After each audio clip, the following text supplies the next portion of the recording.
Hello friends, మరో కథతో మీ ముందుకు. కృతజ్ఞత. కృతయుగంలో పర్వతాలకు రెక్కలు ఉండేవి. కొండలు, గుట్టలు పక్షుల్లా ఆకాశ మార్గంలో ప్రయాణించేవి. కాస్త అలసటగా అనిపించినప్పుడు భూమి మీదకి వాలిపోయి విశ్రాంతి తీసుకునేవి.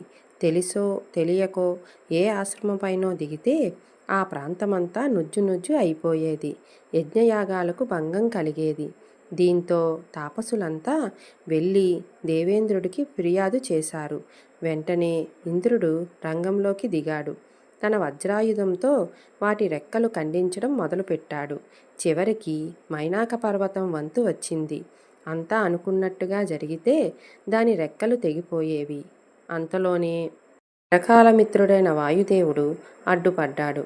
దుమారాన్ని సృష్టించి మైనాక పర్వతం ఆ పెనుగాలికి కొట్టుకుపోయేలా చేశాడు. నడిసంద్రంలో ఆశ్రయం కల్పించాడు.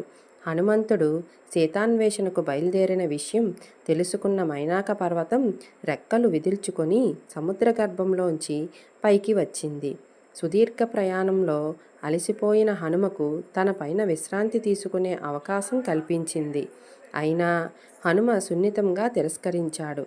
లంక దిశగా ప్రయాణం అవుతూ, మిత్రమా, మీరెవరో నాకు తెలియదు, ముఖపరిచయమైనా లేదు. అయినా ఎందుకింత ఆదరం చూపారు అని అడిగాడు కుతూహలంతో. వాయుపుత్ర, మీ తండ్రి గారు నాకు ఓ గొప్ప ఉపకారం చేశారు. ఆ సాయం మరువలేనిది. ఇప్పుడు నేనిలా ఉన్నానంటే ఆయనే కారణం. ఇన్నేళ్లకు ఇలా రుణం తీర్చుకునే అవకాశం వచ్చింది అంటూ గతాన్నంతా పూసగుచ్చినట్టు చెప్పింది. మైనాక పర్వతం. సుందరకాండంలో ఉంది కథ. కృతజ్ఞే నాస్తి నిష్కృతి. చేసిన సాయాన్ని మరువడం, అందుకున్న ఉపకారాన్ని విస్మరించడం మహాపాపాలు. వాటి నుంచి విముక్తి లేదు.